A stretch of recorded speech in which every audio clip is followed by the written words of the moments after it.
बाद मैंने आपको बताया कि इस प्रेस कॉन्फ्रेंस का जो वन लाइनर मुझे समझ आया वो ये है कि डीजी आईएसपीआर ने अपनी ही फौज के ऊपर एक खुदकुश हमला कर दिया। इमरान खान साहब ने गुज़िश्ता 3.5 साल में फौज पे जितने इल्ज़ामात लगाए वो साबित करने के लिए उनके पास कुछ भी नहीं था, लेकिन इस प्रेस कॉन्फ्रेंस ने वो सब कुछ साबित कर दिया। मेरे ख्याल में इससे बड़ी इमरान खान की कामयाबी और कोई हो नहीं सकती। लेकिन 9 मई को क्या हुआ था 2023 में? हुआ ये था कि पाकिस्तान की मिलिट्री एस्टेब्लिशमेंट इमरान खान साहब को घेर घार के अपने मैदान में ले गई थी। यानी जो एहतजाज हुआ उसको जिस किस्म का रंग दे दिया गया, बाद में जो कुछ किया गया, मिलिट्री एस्टेब्लिशमेंट इमरान खान को अपने मैदान में यानी ताकत के मैदान में ले गई थी, सियासत के मैदान से घसीटते हुए। और ताकत के मैदान में उनके पास मुसल्लह लोग हैं, उनके पास पूरा सिस्टम है। तो फिर 36,000 लोगों को गिरफ्तार किया गया और 2-3 दिन के अंदर ही 10,000 बंदा गिरफ्तार हो गया था। 36,000 लोग गिरफ्तार हो गए, 64,000 लोगों पे मुकदमे दर्ज हो गए और पता नहीं क्या कुछ किया इन्होंने। 1 लाख घरों के ऊपर छापे मारे, लोगों के घर बार तोड़ दिए। ये लोगों के घरों में घुसते थे, उनके घरों के जो कमोड्स हैं वो तक तोड़ देते थे, बेसन तक तोड़ देते थे। इन्होंने फर्नीचर तोड़ दिए, गाड़ियां, मोटरसाइकिलें, टीवी, हर चीज़ तोड़ दी लोगों के घरों की। कहाँ से कहाँ धकेल दिया पाकिस्तानियों को। वो नफरत हमेशा रहेगी एस्टेब्लिशमेंट के साथ, ये उससे भाग नहीं सकेगी। ये जो इस मरतबा हुआ, इमरान खान जेल में बैठकर मिलिट्री एस्टेब्लिशमेंट को वापस घसीट के अपने मैदान में ले आया। सियासत का मैदान इमरान खान है। इससे पहले जो मिलिट्री एस्टेब्लिशमेंट है वो ताकत के मैदान में इमरान खान साहब को ले गई थी। अब इमरान खान वापस घसीट के सियासत के मैदान में मिलिट्री एस्टेब्लिशमेंट को ले आया। ये उसका मैदान है। यहां पे डीजीआईएसपीआर ने बहुत बड़ी बड़ी गलतियां कर दी और इन गलतियों को अगर एक लाइन में बयान किया जाए तो वो ये है कि डीजीआईएसपीआर साहब ने अपनी फौज पे खुदकुश हमला कर दिया। पाकिस्तान तहरीक-ए-इंसाफ जिसकी कुछ हवा कम हुई थी, या पाकिस्तान तहरीक-ए-इंसाफ जो मोमेंटम नहीं बना पा रही थी, डीजी साहब ने कमाल मोमेंटम बनाया। आपने बड़े अरसे के बाद वो मनाजिर देखे जो पहले दिखाई नहीं दे रहे थे। यानी पेशावर वाले जलसे में जिस तरह लोग निकल कर आए और जिस तरीके से वो जलसागाह भरी है, और जैसे वहां पे लोग आसपास इर्द गिर्द मौजूद थे, जो रिपोर्टर वहां से रिपोर्ट कर रहे हैं, जिन लोगों से मैंने बात की, बहुत सारे हमारे ऐसे जर्नलिस्ट हैं जिनका कहीं पे झुकाव भी नहीं है। हमें तो मार मार के इन्होंने एक तरफ खड़ा कर दिया ना, लेकिन बहुत सारे हमारे जर्नलिस्ट हैं जिनका कोई झुकाव ही नहीं है। वो जर्नलिस्ट अपने मुंह से चला चला कर कह रहे हैं कि जनाब ये कमाल हो गया। अवाम के अंदर बहुत गम गुस्सा है, बड़े जोश और जज्बे के साथ बहुत बड़ी तादाद में लोग निकल कर आ गए हैं। अब लोग निकल कर आए हैं, वहां पे जो तकारीर हुई वो तो एक अलग बात है, लेकिन यहां पे सीखने के लिए कुछ है कि पाकिस्तान तहरीक-ए-इंसाफ कितनी मैच्योर हो गई है लड़ाई लड़ते लड़ते, कि तहरीक-ए-इंसाफ ने डीजीआईएसपीआर को गाली का जवाब गाली से यहां भी नहीं दिया। एक दिन पहले भी गाली का जवाब गाली से नहीं दिया, यहां भी नहीं दिया। लेकिन पब्लिक को तो नहीं रोक सकता ना कोई, पब्लिक के मुंह पे हाथ नहीं रख सकता। जब भी कोई ऐसी बात होती थी तो पब्लिक वही बोल रही थी जो डीजी साहब बोल रहे थे। अब लोग बड़ों से सीखते हैं। डीजीआईएसपीआर ने जो लफ्ज़ इस्तेमाल किया पूरे जलसे के अंदर, लोग उसी लफ्ज़ से मुखातिब कर रहे थे। ये बड़ा नामुनासिब है जो डीजी साहब ने काम किया और लोगों को सिखाया। ये नहीं होना चाहिए था, इसकी कोई गुंजाइश पाकिस्तान की सियासत में नहीं होनी चाहिए थी। अब हैरत की बात मुझे ये है कि पाकिस्तान के जितने भी जमहूरे हैं, चाहे वो एमक्यूएम वाले हों, चाहे वो पीपल्स पार्टी वाले हों, चाहे वो नून लीग वाले हों, चाहे बाकी जमातों वाले हों, ये जमहूरे सारे के सारे आगे प्रेस कॉन्फ्रेंसें कर रहे हैं और इनके ऊपर बेचारों पे दबाव डाला गया कि आओ यार आके हमें जो है वो आप कहो आकर के हमने ठीक किया है। तो अब वो जमहूरे कह रहे हैं जी हम 100% मुत्तफिक हैं, जो डीजी ने कहा, डीजीआईएसपीआर ने जो कहा जी हम उससे मुत्तफिक हैं। वो खैबर पख्तूनख्वा से पीएमएलएन के लोग आ गए, वो उधर से जो है ऊपर से बलूचिस्तान का वज़ीर आला आ गया, एमक्यूएम के बंदे इकट्ठे होकर बैठ गए, फारूक सत्तार वगैरह ये सारे। अब अंदाज़ा करें कि ये मुस्तरद शुदा शक्लें हैं। अवाम ने इनके ऊपर मोहर लगाई हुई है कि हमने इनकी शक्ल भी नहीं देखनी। अवाम ने इन शक्लों को मुस्तरद किया हुआ है और ये शक्लें जो हैं ये इनको इस्तेमाल किया जा रहा है मिलिट्री एस्टेब्लिशमेंट की जानिब से कि आप हमारी इज्जत बहाल करवाएं। लेकिन मामला फौज की इज्जत का नहीं है। फौज का तो इज्जत बेइज्जती का रोला ही नहीं है। अभी उन्होंने एक लड़ाई लड़नी है, कौम फौज के साथ खड़ी हो जाएगी। ये देखें ना, अभी एयरफोर्स ने इंडिया को मारा, कौम ने कितना अप्रिशिएट किया एयरफोर्स को। अभी जो हमारी ज़मीनी अफवाज हैं जाएँ कश्मीर का एक हिस्सा आज़ाद करवा लें, कौम बड़ी खुश हो जाएगी, शाबाश देगी। लेकिन जो गुंजाइश नहीं निकल रही ना, वो मिलिट्री एस्टेब्लिशमेंट के बारे में नहीं निकल रही, जो बड़े जर्नैल है या क़यादत है, जो पॉलिसी बना रहे हैं बिला वजह। हालांकि कायदे आज़म मोहम्मद अली जिन्ना ने इन्हें मना किया था कि तुमने पॉलिसी नहीं बनानी, इनकी खोपड़ी में बात घुसती नहीं है। वो भाई कायदे आज़म ने आप लोगों को समझाया कि आप लोगों ने पॉलिसी नहीं बनानी, ये हमने आपको ड्यूटी नहीं दी, ये जिम्मेदारी आपने बिला वजह नहीं उठानी। आपने आराम से बैठना है और हुक्म का इंतजार करना है। जो आपका सिविलियन हाकिम आपको हुक्म देगा आप उसको बजा लाएंगे, बस आपने इतना काम करना है। आपने अपने दिमाग पे ज़्यादा जोर नहीं देना, आपने बंदूक हाथ में रखनी है सिर्फ। लेकिन ये पॉलिसियां बनाना शुरू हो गए। अब वो जो पॉलिसियां बनाने वाले चंद जर्नैल या मिलिट्री एस्टेब्लिशमेंट जिसे हम कहते हैं, इन लोगों के लिए पब्लिक में गुंजाइश नहीं निकल रही। अब ये फौज को बतौर कवर इस्तेमाल करते हैं। अब ये जितने भी आए ना जमहूरे, ये सारे के सारे क्या कह रहे हैं? ये सारे कह रहे हैं नहीं जी नहीं, वो हम तो DGSPR के साथ 100% खड़े हैं, ये हम फौज के ऊपर हमला बर्दाश्त। वो फौज के ऊपर किसने हमला किया है? इमरान खान तो कहता है मुल्क भी मेरा, फौज भी मेरी। मैं कल वो शहबाज गिल को सुन रहा था, उससे पहले मैं मुईद पीरजादा को सुन रहा था, मैं साबिर शाकिर साहब को सुन रहा था। इन्हीं लोगों से आप लोगों को प्रॉब्लम होती है ना, शहजाद अकबर या बाकी लोगों से। तो मामला ये है, वो भी ये कहते हैं कि यार ये जो टॉप के ऊपर सारे गलत पॉलिसियां बना रहे हैं, ये आज सुधर जाएं, ठीक हो जाएं, नीचे ऑटोमेटिकली ट्रिकल डाउन इफेक्ट हो जाएगा, सारी की सारा इदारा ठीक हो जाएगा। देखें ये होता क्या है, इस इदारे की ये खूबी है या खराबी है, जो भी आप समझे। जिस तरह का जर्नैल आता है ना, पूरा इदारा वैसे ही होता है। मुशर्रफ आया था ना, एनलाइटेंड मॉडरेशन, सारा का सारा इदारा मॉडर्न हो गया था। इतने मॉडर्न हो गए थे कि बस सरेआम मॉडर्न हो गए थे। फिर देखें उसके बाद ज़ियाउल-हक आया था, उससे पहले वो बड़ा रिलीजियस टच लेकर आया था, सारा इदारा नमाज़ों पे लग गया था। तो ये ऊपर से नीचे ट्रिकल डाउन इफेक्ट आता है। ये जिस तरह का ऊपर लाके बंदा बैठ जाता है, उसी तरह का नीचे माहौल बन जाता है। तो ये अगर ऊपर का किबला ठीक हो जाए तो नीचे तक सारा मामला ठीक होने में थोड़ा टाइम जरूर लगेगा, लेकिन मामला ठीक हो जाएगा। अब आप एक एक बंदे को पकड़ के तबलीग नहीं कर सकते, आपने टॉप पे ठीक करना होता है, बाकी सब ठीक हो जाता है। ये बात मुख्तलिफ लोग मुख्तलिफ अंदाज में समझाते रहते हैं, लेकिन मामला क्या है, ये फौज का कवर ले लेते हैं। ये ना फौज के ऊपर चढ़ाई, फौज के साथ बदतमीजी। इमरान खान कहता है मुल्क भी मेरा, फौज भी मेरी। फौज को तो वो कहता कोई नहीं, वो ये कहता है कि फौज का अपने सियासी और जाती मफाद के लिए इस्तेमाल बंद किया जाए। जिस काम के लिए कौम ने ये फौज पाली है और जिस काम के लिए कौम ने ये फौज रखी है, फौज को सिर्फ वो काम करने दिया जाए। बैरकों में जाने के अलावा और कोई रास्ता नहीं है, या तो मैदान जंग में या बैरक में। यही फौज की ड्यूटी है। या फौज को अगर कहीं बुलाया जाए मदद के लिए तो उनको वो आना चाहिए, बिल्कुल आना चाहिए, उनकी वो आईनी जिम्मेदारी है। लेकिन खुद से वो पॉलिसियां बनाए, इसकी कोई गुंजाइश नहीं है। लेकिन ये सारे जमहूरे बैठ के अब जो है वो टीवी चैनल्स के ऊपर इनको दिखाया भी जा रहा है, और जमहूरे बैठे हुए टीवी चैनल के ऊपर बैठ के कह रहे हैं नहीं जी नहीं, ये जो है फौज के साथ लड़ रहे हैं, हम जनाब साथ खड़े हैं, इदारे एक। इस तरह की शक्लें आप अपने साथ खड़ी करेंगे ना, इदारे की भी बदनामी हो जाएगी और काम नहीं बनेगा। क्योंकि इमरान खान का जो फॉलोअर है ना, वो बहुत अजीब किस्म का है। मैं अभी जलसे पे नहीं आया, लेकिन ये बड़ी ज़बरदस्त बात एक औरिया मकबूल जान साहब ने की, क्योंकि उन्होंने बात की है तो ये क्रेडिट उन्हीं को जाता है, जिस तरह उन्होंने इसको एक्सप्लेन किया।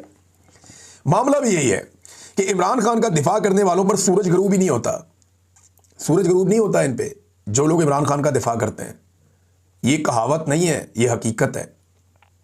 एक तरफ देखें, इन्होंने पेड किस्म के बंदे रखे हुए, किसी के 15 फॉलोअर हैं, किसी के 25 फॉलोअर हैं, बस इतना ही है। और वो दिन रात गालम गलोच बदतमीजी वो लोग कर रहे हैं जो PMLN ने और पीपल्स पार्टी ने या दीगर को, इन्होंने अब तो उन्होंने भी डिजिटल मीडिया अपना एस्टेब्लिशमेंट ने भी बनाया हुआ है। ये दिन रात गालम गलोच के अलावा काम ही कोई नहीं कर रहे। गद्दारी के सर्टिफिकेट बांटी जाओ, तू भी गद्दार, तू भी बागी, तू भी गंदा, वो ये है, वो सिक्योरिटी थ्रेट है, और गंदी गालियां मां बहन। इन्होंने दिन रात एक किया हुआ है। और ये जाली अकाउंट, एक तरफ पैसा खर्च करके बेचारे इतनी मेहनत करके इतनी मुश्किल से सारा कुछ करते हैं, साथ अपनी ब्रांडिंग भी करते हैं। देखिए इसमें एक बड़ी अजीब चीज ये है कि एक ही अकाउंट एक वक्त में लोगों को गंदी गालियां दे रहा होता है, गलीज तरीन ट्वीट कर रहा होता है, दूसरे के अंदर वो कह रहा होता है जी आलम इस्लाम का लीडर आसिम मुनीर या नवाज शरीफ मेरा कायद, नवाज शरीफ का कोई सानी नहीं। इस किस्म की, यानी आप ये कैसी ब्रांडिंग कर रहे हो? दिमाग काम कर रहा है आपका कि एक अकाउंट जो गालम गलोच करने वाला अकाउंट है, वो अगले ही पल में आपको उठाकर कहां से कहां पहुंचा रहा है। और लोग फिर गेम समझ जाते हैं, लोग बेवकूफ नहीं है। हर आदमी डिजिटल मीडिया को समझता है, ये बहुत आसान मीडियम है, मुश्किल नहीं है। इन्होंने जब इसको डिजाइन किया तो इस तरह डिजाइन किया ताकि हर आम आदमी को समझ आ जाए, चाहे वो ट्विटर है, चाहे वो फेसबुक है, चाहे वो यूट्यूब है, चाहे वो इंस्टाग्राम है। ये बड़ा सिंप्लीफाई करके इनको डिजाइन किया गया। बहरहाल आ जाए। और ये सब कहते हैं कि इमरान खान का दिफा करने वालों में प्रॉब्लम यह है कि उधर पैसे खर्च नहीं होते। इमरान खान का दिफा करने वालों पर सूरज ग्रुप नहीं होता। वो चंद घंटे जहर उगलते हैं इमरान खान के मुखालिफिन, फिर गवादर से लेकर गिलगित बल्तिस्तान तक इमरान खान से प्यार करने वाले लोग उठते हैं और इमरान खान के दिफा का परचम थाम लेते हैं। फिर इस परचम का सफर शुरू हो जाता है सूरज के साथ साथ। मशरिक़ वस्ता में पाकिस्तानी आ जाते हैं, उसके बाद वो ये परचम पकड़ लेते हैं, और उसके बाद यूरोप के लोग इसमें शामिल हो जाते हैं जो पाकिस्तानी वहां पे। पाकिस्तान में रात हो रही होती है, वहां पे शाम हो रही होती है, दिन हो रहा होता है, और वो वहां से ये सारी चीजें थाम लेते हैं और वो इस पे हिस्सा बन जाते हैं। थोड़ी देर के बाद जब वहां पे अंधेरा छा जाता है तो अमेरिका में सुबह हो जाती है, कनाडा में सुबह हो जाती है। वहां जो लाखों ओवरसीज पाकिस्तानी है वो शुरू हो जाते हैं, इमरान खान का जो दिफा का परचम है वो थाम लेते हैं, और उसके बाद ऑस्ट्रेलिया और न्यूजीलैंड, और फिर घूम के वापस पाकिस्तान। तो 24 घंटे इमरान खान साहब का जो दिफा करने वाले लोग हैं उनके ऊपर सूरज ग्रुप नहीं होता।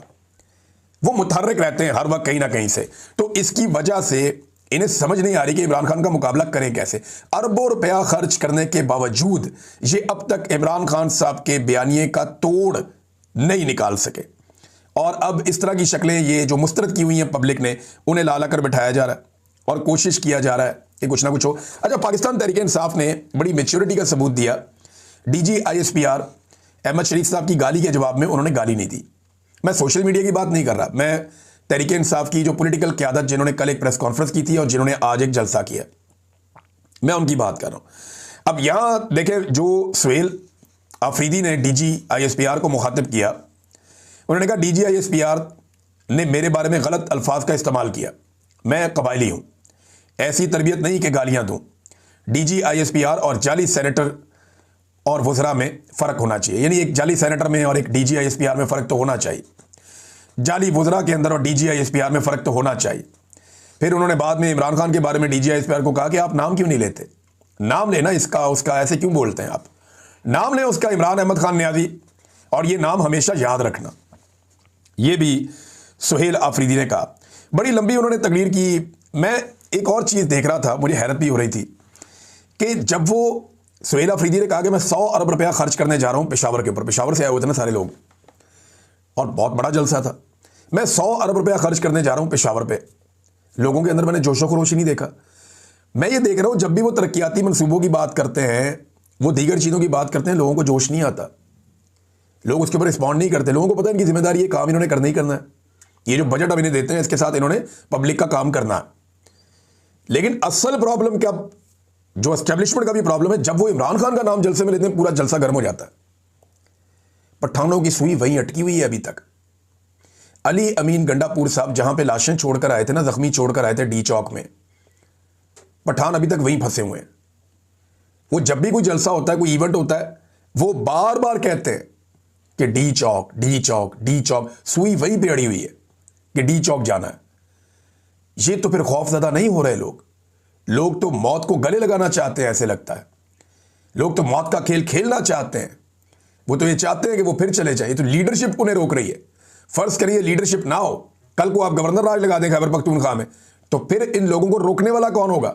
अगर लीडरशिप ना रही, खुदा ना खास्ता अगर इमरान खान को कुछ हो जाता है तो लोग जवाब किससे लेंगे? पाकिस्तान की एस्टेब्लिशमेंट ने साबित कर दिया कि हम ही इमरान खान के दुश्मन हैं। जितनी नफरत अपने मुंह से निकाली डीजी ISPR साहब ने, उससे साबित हो गया कि इमरान खान का दुश्मन कौन है या इमरान खान के साथ बुरा कौन कर रहा है। अगर इमरान खान को कुछ हो गया तो ये फंसेंगे भी यही लोग। पाकिस्तान की मिलिट्री एस्टेब्लिशमेंट के ऊपर ये इल्जाम आएगा। इमरान खान साहब ने एक दफा नहीं 100 दफा ये कहा है कि अगर मुझे कुछ हो गया या मेरी बीवी को कुछ हो गया तो इसके लिए जिम्मेदार आसिम मुनीर साहब होंगे। ये वो कई दफा कह चुके हैं फील्ड मार्शल के बारे में। तो लोग तरक्याती मनसूबों के ऊपर इतना रोला नहीं डालते, लोग जिद करते हैं डी चौक जाने की। इमरान खान का नाम आता है या ऑपरेशन का नाम आता है या ड्रोन का नाम आता है तो लोग चार्ज हो जाते हैं, लोग रोला डाल देते हैं। तो ये लोग किस तरफ जा रहे हैं ये आप देख लें। और 2 जलसे हुए हैं एस्टेब्लिशमेंट के लिए ना, इसमें सीखने के लिए बहुत कुछ है। एक गुजरावाला में जलसा हुआ जिसमें वज़ीर आला और वज़ीर आज़म दोनों थे, यानी टॉप लोग थे PMLN के। और गुजरावाला एक दौर में PMLN का सबसे मजबूत गढ़ था। PMLN की लाहौर में ताकत जो है ना वो तीसरे चौथे नंबर पे आती थी। PMLN की जो असल ताकत थी वो फैसलाबाद और गुजरावाला में थी। फैसलाबाद तो इनके हाथ से सारा का सारा निकल गया। अब गुजरावाला जो इनकी एक बहुत बड़ी ताकत थी PMLN की, जिस वक्त नवाज शरीफ बहुत बुरे हालात में होता है तो हर मरतबा गुजरावाला का रुख करता है। तो गुजरावाला के अंदर PMLN जलसा करती है और खाली कुर्सियां, आधी से ज्यादा खाली कुर्सियां। और मरियम नवाज की तकरीर हो रही है और लोग जलसा का छोड़ कर जा रहे हैं। वज़ीर आज़म को कौन सुनता है, वज़ीर आला को कौन सुनता है? लोग मुंह ही नहीं लगा रहे। पता नहीं कहां से पकड़ के लोगों को लाया हुआ था, उन्हें लगा लेट हो गए, चलो निकलो बस टाइम हो गया चलिए। लोग ड्यूटी पूरी करके जा रहे हैं और जिससे पूछो उस जलसे के अंदर भी वो कह रहे वोट तो इमरान खान का है, इधर तो हमें लेकर आए। ये जनाब हालात हैं मरियम नवाज और शहबाज शरीफ के जलसे के गुजरावाला में। और दूसरी तरफ पेशावर में ना कोई बस, ना कोई वैगन, ना कुछ और, लोग धड़ भर के आ रहे हैं। वो जो लोगों के आने के मनाजिर है ना, वो देखकर मैं हैरान हो रहा था कि इतने सारे गद्दार इकट्ठे हो गए। मैं लोगों को आते हुए देख रहा था कि इतना बड़ा सिक्योरिटी थ्रेट इकट्ठा हो गया और ये सारे लोग आए थे जवाब देने के लिए, बजाय इसके कि लोग डर जाते। लोग ज्यादा चार्ज हो गए हैं। लम्हा फिक्रिया यह है कि 4 साल तक कोशिश करने के बावजूद एस्टेब्लिशमेंट आज भी गुजरावाला और पेशावर के जलसों का फर्क देख ले और फिर ये देखे कि गुस्सा और फ्रस्ट्रेशन से बढ़ना चाहिए या उनकी अकल वापस आनी चाहिए। गाली का जवाब गाली से नहीं दिया, बल्कि शाहिद खटक कह रहे थे कि हम ज़्यादा बेहतर गाली दे सकते हैं, लेकिन हम गाली नहीं देंगे।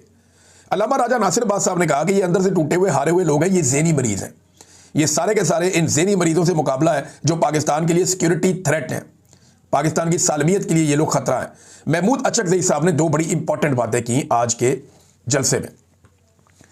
एक, उन्होंने कहा कि सुनने में आ रहा है कि गवर्नर राज लगाने की बातें हो रही हैं। जिस दिन ये गलती करेंगे वो लोग तो पख्तूनख्वा का हर चौक डी चौक बनाएंगे और लाखों की तादाद में अवाम निकलेगी। गैर जमहूरी कुव्वतें बुखलाहट का शिकार हो चुकी हैं, वो इतनी बुखलाई हुई हैं कि कल वर्दी में एक शख्स गालियां दे रहा था। ये महमूद अचकज़ई साहब ने कहा। फिर उन्होंने कहा कि DGISPR से कहता हूं कि आइन के तहत सिक्योरिटी रिस्क वो है जो आइन मुअत्तल करता है और आइन में नहीं मानता।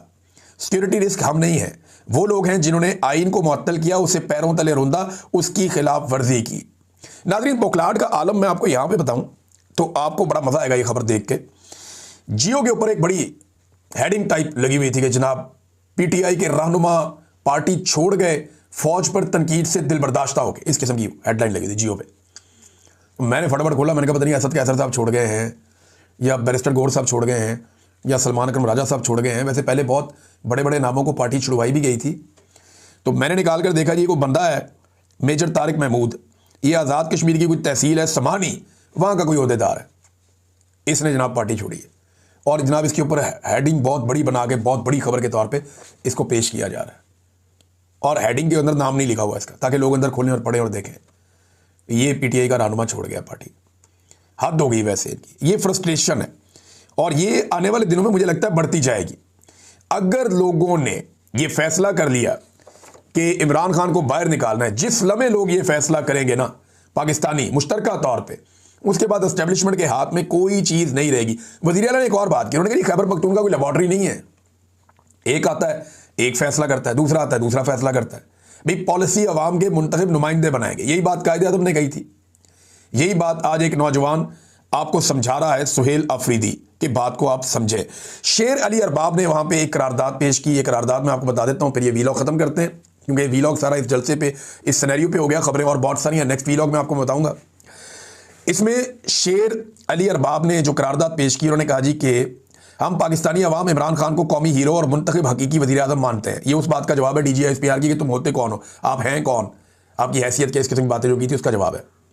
हम पाकिस्तानी अवाम इमरान खान को कौमी हीरो और मुंतखब हकीकी वज़ीर आज़म मानते हैं। हम इस बात को मुस्तरद करते हैं कि वो कौमी सलामती के लिए ख़तरा है। हम मुतालबा करते हैं कि इमरान खान, बुशरा बीबी और तमाम सियासी कैदियों को इंसाफ फराहम किया जाए और फ़ौरन रिहा किया जाए। इमरान खान को अहले खाना और वकला से मुलाकात की इजाज़त दी जाए। तमाम सियासी शोहदा को खराज अकीदत पेश करते हैं। खैबर पख्तूनख्वा में किसी भी गवर्नर राज की मुखालफत करते हैं। हम DGISPR की प्रेस कॉन्फ्रेंस में इस्तेमाल किए गए अल्फाज और लहजे पर शदीद एहतजाज करते हैं और एक गैर मुंतखब सरकारी तर्जुमान ने मुंतखब अवामी नुमाइंदे के लिए गैर महज़ब ज़बान इस्तेमाल की है। ये नादरीन एक करारदाद भी पेश की गई। इस वीलॉग को यहाँ ख़त्म करते हैं, नेक्स्ट वीलॉग में बाकी चीज़ें मैं आपके सामने रखूँगा। अब तक के लिए इतनी अपना ख्याल रखिएगा, अपने चैनल का भी। अल्लाह हाफ़िज़।